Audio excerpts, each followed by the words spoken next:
ಶಂಕ್ರಿ, ಏನಯ್ಯ ಹಂಗೆ ಮೇಲ್ ನೋಡ್ತಾ ಇದೀಯಾ? ಫ್ಲೈಟ್ ನೋಡ್ತಾ ಇದ್ದೆ. ಲೈಫಲ್ಲಿ ಒಂದ್ಸರಿ ಆದರೂ ಫ್ಲೈಟ್ ಹತ್ತಬೇಕು ಅಂತ ಆಸೆ. ಆಸೆ ಇದ್ರೆ ಹೋಗ್ಬಿಟ್ಟು ಬರಯ್ಯ, ಅದಕ್ಕೆ ಯಾಕೆ ಇಷ್ಟೊಂದು ಯೋಚನೆ ಮಾಡ್ತೀಯಾ? ಸುಮ್ಮನೆ ಮಂಜಣ್ಣ, ಇಲ್ಲೇ ಪಕ್ಕ ಸ್ಟೇಟ್ಗೆ ಫ್ಲೈಟಲ್ಲಿ ಹೋಗಿ ಬರ್ಬೇಕಂದ್ರೂ 10,000 ಬೇಕು.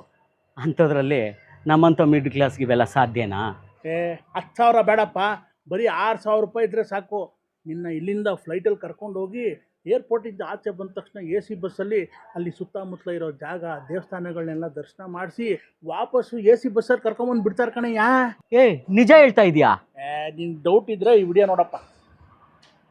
ಫ್ಯಾಮಿಲಿ ಜನ ಒಂದ್ಸತಿ ಆದರೂ ಫ್ಲೈಟಲ್ಲಿ ಹೋಗಬೇಕು ಅಂತ ಅಂದ್ಕೊಂಡಿರ್ತಾರೆ, ದುಬಾರಿ ಅಂತ ಸುಮ್ಮನಾಗ್ಬಿಡ್ತಾರೆ. ನಾನು ಇಂಥವ್ರನ್ನೇ ಗಮನದಲ್ಲಿ ಇಟ್ಕೊಂಡು ಒನ್ ಡೇ ಪ್ಯಾಕೇಜು ಕೇವಲ 6,000 ರೂಪಾಯಿ ಮಾಡ್ತಿದ್ದೀನಿ.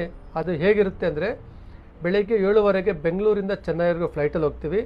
ಅಲ್ಲಿ ನೀವು ಫ್ಲೈಟ್ ಇಳಿತಿದ್ದಂಗೆ ನಾವೇನು ಗ್ರೂಪ್ ಸೈಜ್ ಇರುತ್ತೋ ಆ ಥರದ್ದು ನಿಮ್ಗೆ AC ಬಸ್ ಬರುತ್ತೆ. ಮಹಾಬಲಿಪುರಂಗೆ ಹೋಗ್ತೀವಿ. ಮಹಾಬಲಿಪುರಮಲ್ಲಿ ಬೀಚ್ ನೋಡಿ ಅಲ್ಲಿಂದ ದೇವಸ್ಥಾನಗಳು ನೋಡಿಕೊಂಡು ಸ್ಟ್ರೈಟ್ ಕಂಚಿಲಿ ಹೋಗ್ತೀವಿ. ಕಂಚಿಲಿ ಮೇಜರ್ 3 ದೊಡ್ಡ ದೊಡ್ಡ ದೇವಸ್ಥಾನಗಳು ಅಂದರೆ ಅಲ್ಲಿ ಚಿನ್ನದಲ್ಲಿ ದೇವಸ್ಥಾನ, ಪೆರುಮಾಳು, ಕಂಚಿ ದೇವಸ್ಥಾನ, ಏಕನಾಥೇಶ್ವರ ದೇವಸ್ಥಾನ ನೋಡಿಕೊಂಡು ರಾತ್ರಿ ಓಲೋ ಬಸ್ಸಲ್ಲಿ ಬೆಂಗಳೂರಿಗೆ ಬರ್ತೀನಿ.